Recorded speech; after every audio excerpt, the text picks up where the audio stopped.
आज 5 मई है। ये 10 साल पुराना नीम का पेड़ है। हम इस पेड़ पर नीम के बीज देख सकते हैं। पेड़ पर नीम के बीज होने के बावजूद भी इस पेड़ की पत्तियां पीली होकर मर रही है। हर प्राणी के जीवन का उद्देश्य अपनी अगली पीढ़ी को मजबूत बनाना है।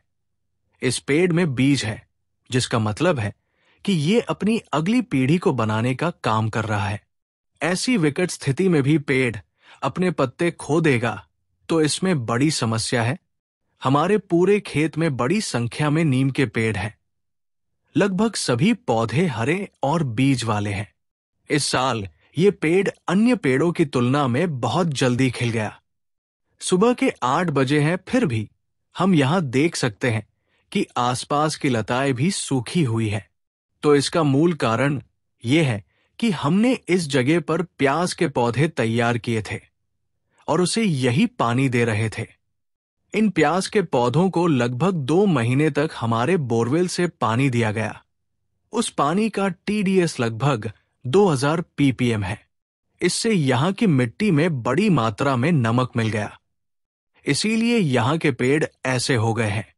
जब तक इन पेड़ों को पानी मिल रहा था, तब तक यहाँ के पेड़ों की हालत बाकी पेड़ों की तुलना में बहुत अच्छी थी। लेकिन जैसे ही पानी बंद हुआ, इन पेड़ों की हालत खराब हो गई। मैं हमेशा यही कहता हूं कि जमीन को भूजल देना, जमीन को धीरे धीरे बंजर बनाना है। जब बारिश होती है तो मिट्टी में मौजूद पानी में घुलनशील लवण पानी में घुल जाते हैं और मिट्टी से बाहर निकल जाते हैं। इसका मतलब है कि मिट्टी से नमक कम करना प्रकृति का प्रयास है। लेकिन जब हम किसी भी प्रकार से सिंचाई करते हैं तो लवणता बढ़ जाती है। जब मिट्टी में लवण की मात्रा बढ़ जाती है तो पौधे के शरीर में इलेक्ट्रोलाइट संतुलन गड़बड़ा जाता है और इस प्रकार पौधे की पानी की आवश्यकता बहुत बढ़ जाती है। मान लीजिए कि अगर हम हर दिन 2 लीटर पानी पीते हैं और एक दिन अगर हम कुछ ज्यादा मसालेदार या मीठा खाते हैं तो हमारी पानी की जरूरत अपने आप बढ़ जाती है। इसी तरह जब हम पौधों को पानी देते हैं तो पौधे के शरीर में इलेक्ट्रोलाइट संतुलन गड़बड़ा जाता है, जिससे पौधे की पानी की आवश्यकता बहुत बढ़ जाती है। साथ ही मिट्टी में क्या होता है, वर्षा जल और लवण की मात्रा प्राप्त होने से जो भी परिस्थितियां बनती है, उससे फसल को उस तरह से पानी नहीं मिल पाता जिस तरह से मिलना चाहिए। उसे खारा पानी मिलता है। इससे पौधे की पानी की आवश्यक मिट्टी में मौजूद पानी से पूरी नहीं होती। होता यह है कि पौधे की पानी की आवश्यकता बढ़ जाती है, लेकिन पानी की उपलब्धता कम होती है। इससे एक ऐसा दुष्चक्र बनता है। पौधे की पानी की आवश्यकता बढ़ जाती है और हमारे द्वारा दिए गए पानी की एफिशिएंसी कम हो जाती है। इसलिए पौधे की पानी की आवश्यकता बढ़ जाती है। हमने यहाँ केवल पौधों पर ही विचार किया है, लेकिन पौधों की तरह भूमि भी प्रकृति का एक हिस्सा है।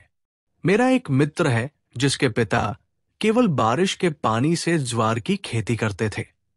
लगभग 30 वर्षों तक उन्होंने इस प्रकार ज्वार की खेती की।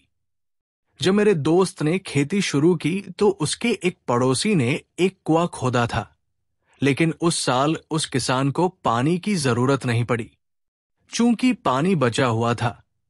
ऐसे में मेरे मित्र ने उस वर्ष अपने ज्वार में पानी डाला और उस वर्ष ज्वार की उपज में जबरदस्त वृद्धि हुई। उस वर्ष पानी देने के कारण उस भूमि की मिट्टी की संरचना, जो भी हो, उस भूमि का व्यवहार बदल गया और जो भूमि पिछले 50 वर्षों से केवल वर्षा के पानी पर ज्वार पैदा कर रही थी, वो भूमि सिंचाई के बिना ज्वार नहीं उगा सकती थी। प्रकृति बहुत संवेदनशील है। विज्ञान क्या है? ये प्रकृति के नियम हैं जिन्हें हम बदल नहीं सकते। केवल उनका ज्ञान होने पर, चाहे वो भौतिकी हो या रसायन विज्ञान, विज्ञान तो विज्ञान है। हम इसमें कुछ भी नहीं बदल सकते। वनस्पति का भी एक विज्ञान है, भूमि का भी एक विज्ञान है। इस विज्ञान का अध्ययन बहुत कम किया गया है और जो किया गया है वो केवल इस दिशा में है कि भूमि का शोषण कैसे किया जाए और प्रॉफिट कैसे बढ़ाई जाए। लेकिन हमने दीर्घकालिक दुष्प्रभावों के बारे में ज्यादा नहीं सोचा है। प्रकृति मनुष्य की हर क्रिया पर प्रतिक्रिया करती है, फिर हम उस प्रतिक्रिया को ठीक करने के लिए कुछ और करते हैं और उस पर प्रकृति कुछ और प्रतिक्रिया करती है। इस प्रकार ये चक्र बढ़ता जाता है और कृषि कार्य बढ़ता जाता है। यहां तक कि बारिश के अलावा पानी जैसी महत्वपूर्ण चीज भी यदि मानव निर्मित सिंचाई के माध्यम से प्रदान की जाती है तो इसके दुष्प्रभाव होते हैं। हम प्रकृति के इतने विरुद्ध हो गए हैं कि पानी के बिना खेती की कल्पना भी नहीं कर सकते। इन 2 सालों में मुझे ये भी एहसास हुआ कि पानी के कितने दुष्प्रभाव हो सकते हैं।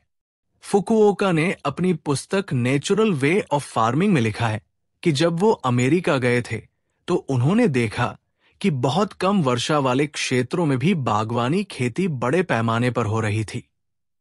फिर उन्होंने लिखा कि फसलों को भूजल देने का मतलब है भूमि का धीरे धीरे रेगिस्तान बनाना है। मैंने स्वयं इसका अनुभव किया है। हमारे गांव में नदी किनारे की जो कुछ जमीन थी उस पर पहले खेती होती थी, वो केवल बारिश के पानी पर निर्भर थी। उजनी डैम बनने और पूरे साल पानी उपलब्ध रहने के बाद से हमने वहां गन्ने की खेती शुरू की। गन्ने की खेती शुरू करने के 30 से 40 साल के अंदर ही वहां की लगभग 20% जमीन लवणता के कारण बंजर हो गई है। अतः मानव सिंचाई निश्चित ही हानिकारक है। बेशक सिंचाई के बिना खेती करना इतना आसान भी नहीं है।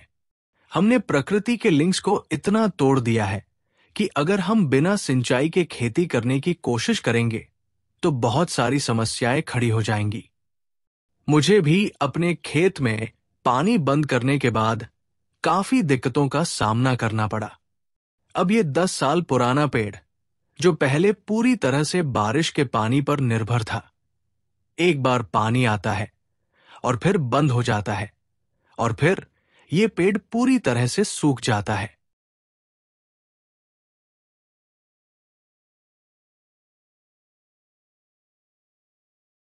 साथ ही मेरे पास कुछ चंदन के पेड़ भी है जिन्हें हम देखेंगे। मेरे पास चंदन के कुछ पौधे हैं जो पिछले साल जून जुलाई में उगे होंगे, कुछ 2 साल पुराने हैं। इन पेड़ों को बारिश के अलावा किसी भी रूप में पानी नहीं मिलता था। वर्षा का जल अमृत है। जब कोई पौधा उस अमृत को पी लेता है और फिर उस पर निर्भर हो जाता है तो वो अमर हो जाता है। इस स्थिति में पौधे को इन अन्य किसी भी संसाधन की आवश्यकता नहीं होती है। लेकिन इस स्थिति में होता यह है कि पौधे की विकास दर बहुत धीमी हो जाती है। ऐसा इसलिए है क्योंकि प्रकृति का टाइम स्पैन हमारी तरह 5-10 साल नहीं बल्कि हजारों साल का है। यहां हम देख सकते हैं कि मई के महीने में भी इस छोटे से चंदन के पेड़ में बिना किसी प्रकार का पानी उपलब्ध हुए नए पत्ते उगाए हैं। जब इतना अनंत जीव है तो उसकी वृद्धि दर बहुत धीमी है। ढेर सारी नई पत्तियों वाले इस चंदन के पेड़ को देखो। इस पेड़ की उम्र 3 साल है। 3 वर्षों में बहुत कम वृद्धि हुई है, लेकिन ये पेड़ बहुत कठोर है और किसी भी परिस्थिति में मजबूती से खड़ा रहता है। इस पेड़ का लचीलापन बहुत अधिक होता है। ये बिल्कुल भी टूटता नहीं है। किसी प्रकार का स्टेम बोरर नहीं लगेगा। केवल इसकी विकास दर धीमी है। लेकिन अगर हम चंदन की खेती करते हैं तो हमें 6 महीने में इतनी बढ़ोतरी की उम्मीद होती है और ये हमें आसानी से मिल भी जाती है। लेकिन ये पेड़ 3 साल का है। यही एकमात्र कमी है।